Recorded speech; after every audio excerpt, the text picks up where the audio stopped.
오늘은 전도서 9장의 말씀을 보도록 하겠습니다. 오늘도 이 말씀을 통해서 하나님의 지혜를 얻는 저와 여러분 되기를 축복합니다. 9장 1절에 이 모든 것을 내 마음에 두고 이 모든 것을 살펴본즉 의인들이나 지혜로운 자들이나 그들의 행위나 모두 다 하나님의 손 안에 있으니 사랑을 받을는지 미움을 받을는지 사람이 알지 못하는 것은 모두 그들의 미래의 일들 뿐임이니라.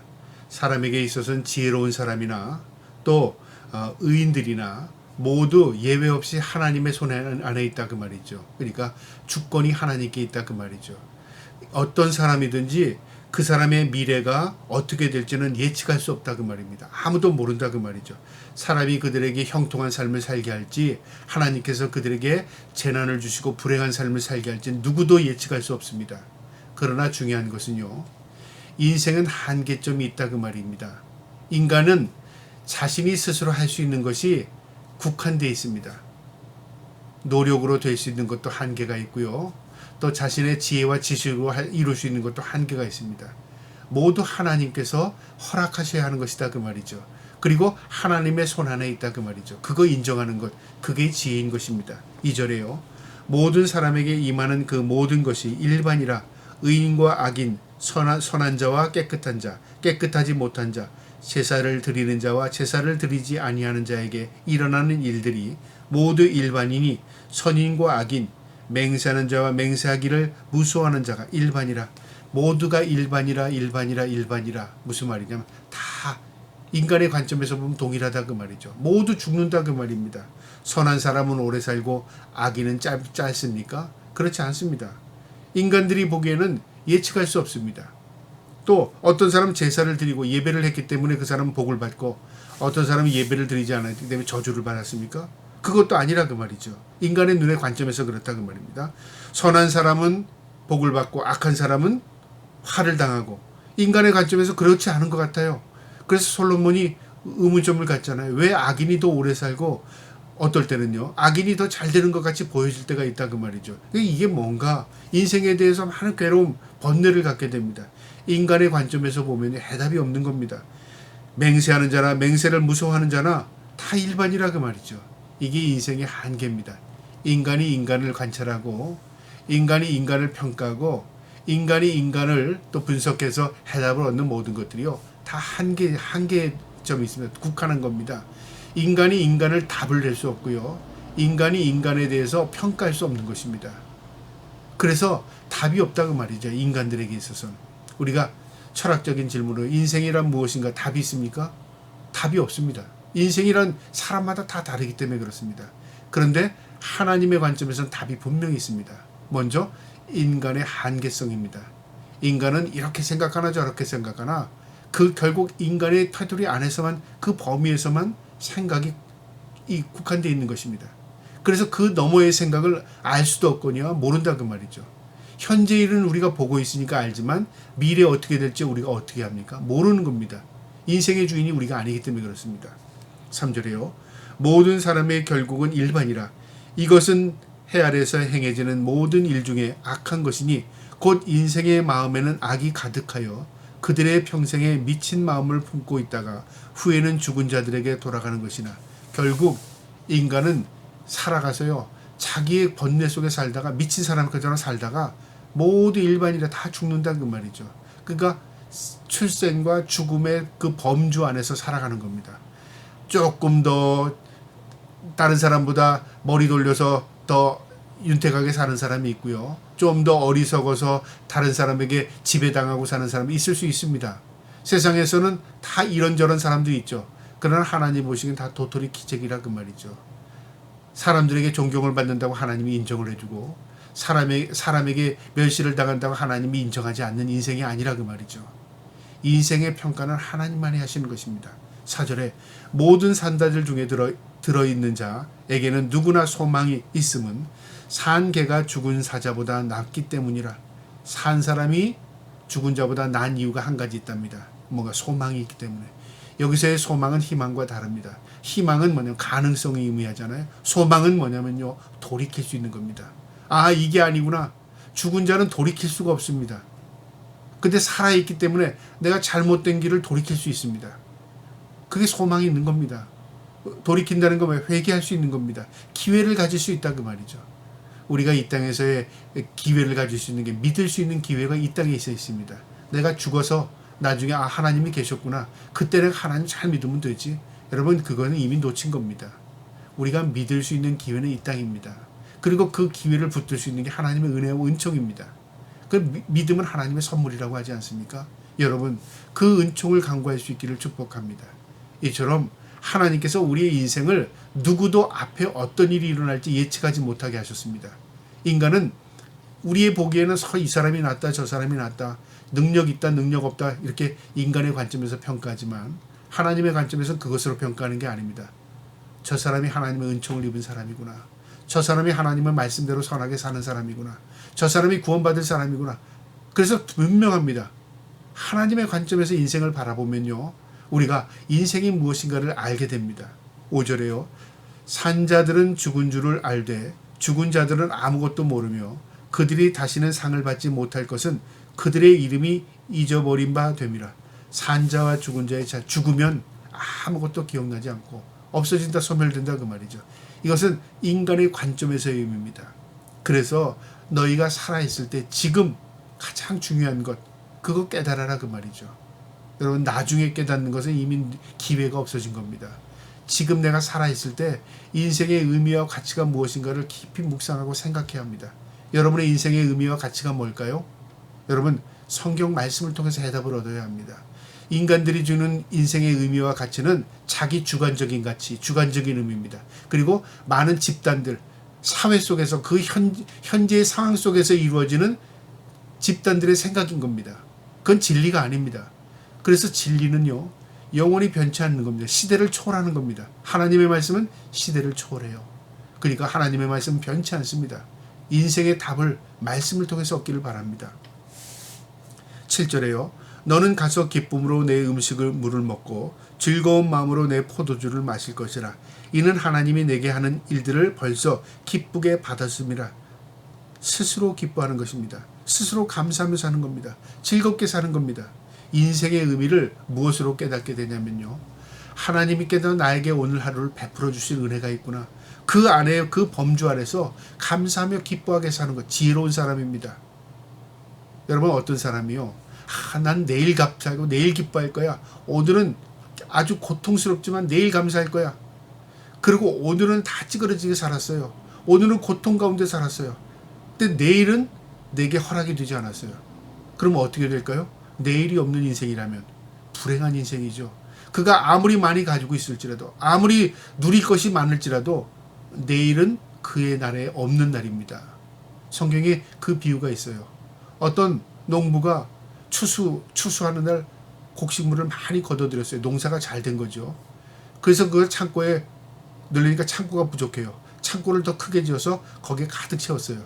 그리고 그 농부가 생각합니다. 이야, 나는 이제 행복이 시작되는구나. 이제는 올 겨울은 염려 없겠구나. 이제는 1년 동안은 내가 풍성하게 살겠구나. 아마 그런 생각을 했겠죠. 그런데 하나님 보시기에 내 영혼의 주인이 누군지 너는 모르는구나. 내 영혼을 오늘 밤 내가 데려가면 그것이 누구의 것이 되겠느냐 질문합니다. 여러분 질문의 답이 분명하죠. 그의 것인 것 같지만 그의 것이 아닙니다. 그가 이룬 것 같지만 그가 누리고 살 수 있는 게 아니었다고 말이죠. 그의 생명은 내일이 없기 때문에 그렇습니다. 이 답의 의미는 무엇이냐면요. 오늘 하루를 족한 은혜로 살라 그 말이죠. 오늘 하루를 하나님 앞에서 감사하며 기뻐하며 살라 그 말이죠. 지혜로운 사람입니다. 오늘이 없는데 어떻게 내일이 없어요? 내일이 있습니까? 사람들이 이걸 잘 이해하지 못하는 거예요. 여러분 가장 중요한 게 뭘까요? 오늘입니다. 여러분에게 가장 중요한 사람이 누굴까요? 지금 여러분의 주위에 있는 겁니다. 주위에 있는 사람들입니다. 여러분의 가장 중요한 시간이 언제일까요? 지금 이 시간입니다. 지금 여기 여러분의 환경 속에 있는 하나님이 주어진 상황, 가장 하나님께서 여러분을 통해서 주신 은총입니다. 이것을 잘 나의 것으로 만드는 것, 이게 지혜로운 사람입니다. 8절에요. 내 의복을 항상 희게 하며 내 머리의 향기름을 그치지 아니하도록 할지니라. 의복을 희게, 내 머리를 향있게. 이건 뭐냐면 거룩한 삶, 정결한 삶을 살라는 의미입니다. 우리가 지혜로운 삶은요, 오늘 하루 하나님이 주는 은혜 가운데 만족한 삶을 살고요, 기쁨으로 살고 감사하며 살고요, 내가 하나님 앞에 오늘 하루도 정결한 모습으로 하나님 앞에 제물되는 삶을 사는 것입니다. 내 삶이 제물입니다. 그것이 뭐냐면 정결하고 거룩한 삶입니다. 이 삶을 하나님 받으시는 겁니다. 내가 오늘 하루도 하나님의 기쁨되게 삶을 살면요, 그게 오늘 하루 나의 삶의 제물이 된 겁니다. 9절에요. 내 헛된 평생의 모든 날 곧 하나님이 내 헤아려서 내게 주신 모든 헛된 날에 내가 사랑하는 아내와 함께 즐겁게 살쩌다. 그것이 내게 평생의 헤아려서 수고하고 얻은 내 복이니라. 헛된 날이라는 의미는 하나님, 이게 인간의 관점에서 보면요, 인생이 어제나 오늘이나 똑같은 것 같아요. 그리고 고생과 수고와 슬픔뿐인 것 같아요. 그러니까 인생을 볼 때는 참 인생이란 뭐냐, 짓눌리고 고통스럽게 생각할 것 같지 않습니까? 그런데 그런 관점에서 보지 말고요, 하나님께서 우리에게 주신 이 하루 가운데 가정이라는 게 있습니다. 남편과 아내가 있습니다. 자녀들이 있습니다. 이것이 하나님이 나에게 주신 환경이라면 이 안에서 감사하며 기뻐하게 사는 것입니다. 이 당시 고대인들에게 있어서는요, 기쁨을 자꾸만 밖에서 찾으려고 했습니다. 오늘날도 마찬가지겠죠. 기쁨을 다른 사람에게서 찾으려고 해요. 기쁨을 가정을 버리고 다른 곳에서 찾으려고 해요. 결국 그것이 기쁨을 주는 게 아닙니다. 그것이 쾌락이 돼서 나에게 잠시는 즐거움이 될 수 있을지 모르지만요, 그것을 통해서 더 고통과 더 아픔을 갖게 되는 것입니다. 즐거움은 나의 가정을 통해서, 즐거움은 나에게 주신 환경을 통해서 얻는 것입니다. 그리고 그 안에서 감사하며 사는 것입니다. 그것이 내 목이랍니다. 하나님께서 나에게 주신 은총이랍니다. 여러분, 그 은총을 깨닫기를 주님의 이름으로 축복합니다. 사탄은 그 은총을요, 망가뜨립니다. 그 은총을 파괴하려고 합니다. 그래서 오늘날 가정이 파괴되고 부모와 자녀 간의 원수가 되게 하고요, 형제가 형제 간에 등을 돌리게 하고 부부가 서로 나눠지게 하고, 이 모든 문제는 바로 사탄이 전술 전략입니다. 그래서 하나님과 우리의 관계를 깨기 위한 것입니다. 여러분, 속지 마시기 바랍니다. 하나님께서 우리에게 주신 모든 환경 가운데 감사하며 기뻐하며 하나님의 은총을 누리고 사는 것, 하나님이 기뻐하시는 것입니다. 10절에요. 내 손이 이를 얻은 대로 힘을 다하여 할지니라. 내가 장차 들어갈 소원에는 일도 없고 계획도 없고 지식도 없고 지혜도 없습니다. 인간의 관점입니다. 삶과 죽음을 분명히 나누면요, 살아있을 때 너에게 있어야 즐거움과 기쁨이 있는 것이지, 네가 죽음 이후에는 아무것도 없다. 네가 계획할 수도 있는 것도 아니고, 네가 지식으로, 네 머리로, 네 지혜로 살려고 해도 그 죽은 이후에는 내 뜻대로 되는 게 아니야. 그러니까 살아있을 때 네가 그걸 깨닫고 진정으로 그것을 감사하며 기뻐하며 살아라, 그 말이죠. 그러다 보면 하나님이 주신 은총을 깨닫게 돼요. 그래서 우리가 계시라는 게 있잖아요. 그 계시를 나눕니다. 자연 계시, 일반 계시. 일반 계시는요, 상황 속에서 바라보는 일반 계시. 아, 이게 하나님 나에게 주신 메시지구나. 이게 일반 계시입니다. 자연 계시는 뭐냐면 자연의 섭리를 통해서, 아, 봄이 오면 여름이 오는구나. 아, 가을이 오네. 그다음 겨울이 오는구나. 이게 자연 계시입니다. 그다음에요, 또 계시가 하나 있는데 특별 계시가 있습니다. 특별 계시는 말씀입니다. 하나님이 이 말씀을 통해서 우리에게 계시해 줘요. 아주 특별한 계시입니다. 우리 믿는 사람에게 주신 계시의 말씀이죠. 그 계시를 얻으면 이치를 알게 되고 세상을 바라볼 수 있게 되고 지혜를 깨닫게 됩니다. 저와 여러분이 자연의 계시를 통해서도 하나님의 메시지를 받지만, 또 이 특별 계시인 성경의 말씀을 통해서도 하나님의 지혜를 얻기를 축복합니다. 11절에 내가 다시 헤아려서 보니 빠른 경주자들이라도 선착하는 것이 아니며 용사들이라고 전쟁에서 승리하는 것이 아니며 지혜자들이라고 음식물을 얻는 것도 아니며 명철한 자들이라고 재물을 얻는 것도 아니며 지식인들이라고 은총을 입는 것도 아니니 이는 시기와 기회는 그 모두에게 임함이니라.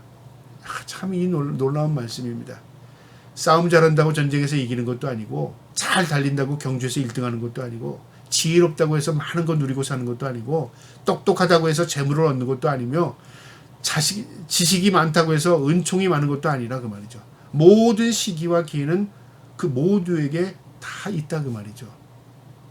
내가 좀 어리석어도 내게 기회가 있고요, 내가 부족해도 하나님의 은총이 있습니다. 그러니까 인간의 가질 수 있는 범위에 한계가 있다 그 말이죠. 이렇기 때문에 이렇다. 그거는 겉복입니다. 딱 그렇기 때문에 딱 그런 결과가 일어나지 않습니다. 여러분 공부 잘하면 다 잘 삽니까? 여러분 건강하면 오래 삽니까? 많이 가지고 있으면 행복합니까? 그거는 인간이 그냥 착각하는 겁니다. 그럴 것 같은 거죠. 그러나 그렇기 때문에 그런 결과를 얻는 게 아니라 그 말이죠. 하나님이 그것을 지금 깨닫게 하는 겁니다. 인간의 한계, 인간의 연약함, 인간의 한계성을 아는 것, 그게 지혜입니다. 12절에요. 분명히 사람은 자기의 시기도 알지 못하나니 물고기들이 재난의 그물에 걸리고 새들이 올무에 걸림같이 인생들도 재앙의 날이 그들에게서 호련히 임하면 거기에 걸리느니라. 물고기들이 그물이 있다는 거 알면 다 피해가죠. 새들이 그물이 있다는 거 보면 새 올무에 걸리지 않습니다. 근데 걸린다 그 말이죠. 잡힌다 그 말입니다. 인생도 그렇다 그 말이죠. 인생이 아무리 머리 들리고 똑똑하다고 총명하다고 할지라도 결국 언젠가 걸리게 되고 언젠가 재앙을 당할 때도 있다 그 말이죠. 인간의 한계성입니다. 13절에 내가 또 해 아래에서 지혜를 보고 내가 크게 여긴 것이 이러하니 깨달은 겁니다. 자신의 인생의 경험을 통해서 솔로몬이 깨달은 겁니다. 14절에 곧 작고 인구가 많지 아니한 어떤 성읍에 큰 왕이 와서 그것을 에워싸고 큰 흉벽을 쌓고 치고자 할 때 어떤 조그만 작은 나라에, 그러니까 소도시국가죠. 큰 나라의 왕이 와서 군대를 몰고 와서 그 성을 에워싼 겁니다. 그래서 성벽을 쌓고 그 성을 무너뜨리려고 한 거죠. 이제 풍전등화입니다. 조그만 나라가 큰 나라에게 지배를 당하고 짓밟히게 된 그 상황입니다. 15절에 그 성읍 가운데서 가난한 지혜자가 있어서 그의 지혜로 그 성읍을 건지는 것이라. 그러나 그 가난한 자를 기억하는 사람이 없도다. 무슨 얘기냐면요. 이 풍전등화 앞에 서 있는 이 성을 힘 있는 자가, 왕이 권력 있는 자가 구원해내는 게 아니라 그 말이죠.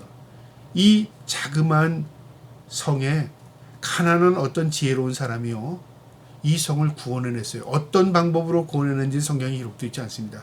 아마 그가 왕을 만났던지, 아니면 자기의 지혜로 그 큰 나라의 왕을 물리쳤던지, 아니면 어떤 방법으로든 이 보잘것없는 가난한 자, 가난하다는 거 사람들이 멸시천대하고 별로 이렇게 능력 있게 보지 않지 않습니까? 그런데 그 사람이 지혜를 발휘해서 이 성읍을 구원한 겁니다. 근데 사람들은 그를 기억하지 못해요.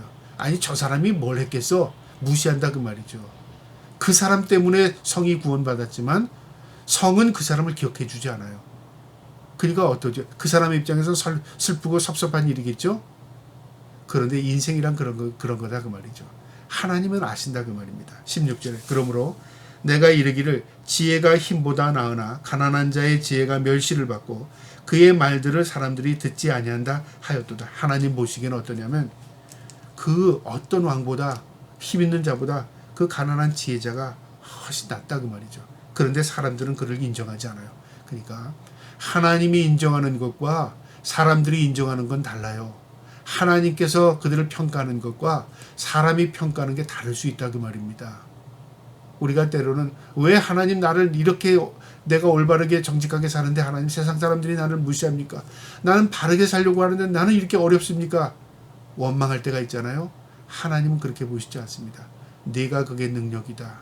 네가 그게 힘이야. 그래서 내가 너를 사랑한단다. 하나님의 음성을 들을 줄 알아야 합니다. 우리가 세상의 관점에서 보면은 절망할 때가 있지만 하나님의 관점에서 보면 우리가 참 능력과 힘을 얻는 그런 기쁨이 있을 수 있습니다.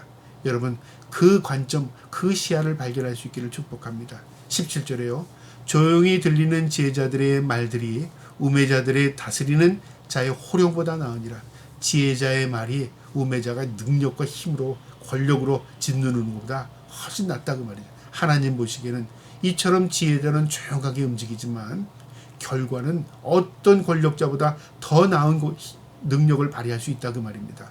마지막 18절에 지혜가 무기보다 나으니라. 그러나 죄인 한 사람이 많은 선을 무너지게 하느니라. 지혜가 어떤 권력 무기보다 낫다 그 말이죠. 그러나 또한 죄인 한 사람이 많은 선을 무너뜨린답니다. 그러니까 인간의 참으로 이 연약함이요 오히려 인간의 죄성 때문에 무너지는 경우도 있다고 말이죠. 한 사람 때문에 성이 구원받죠. 한 사람 때문에 성이 무너지고 모든 선한 것이 무너질 때도 있다고 말이죠. 그러니까 우리가 이렇기 때문에 이렇다, 이렇기 때문에 이렇다 단정할 수 없는 겁니다. 인간의 연약성을 알아야 합니다. 때로는 설 것 같으나 무너지는 것이 있고요. 때로는 무너질 것 같으나 선 것이 있고요. 때로는 사람들에게 무시당하는 것 같으나 하나님이 인정하는 것이 있고요. 반대로 사람들에게 존경받고 인정받으나 하나님께는 참으로 책망받을 인생이 있다 그 말이죠. 그러니까 인간의 한계를 깨닫고 늘 하나님을 인정하고 하나님의 관점에서 바라볼 수 있는 것 지혜입니다. 저와 여러분이 그 지혜를 얻기를 주님의 이름으로 축복합니다. 아멘.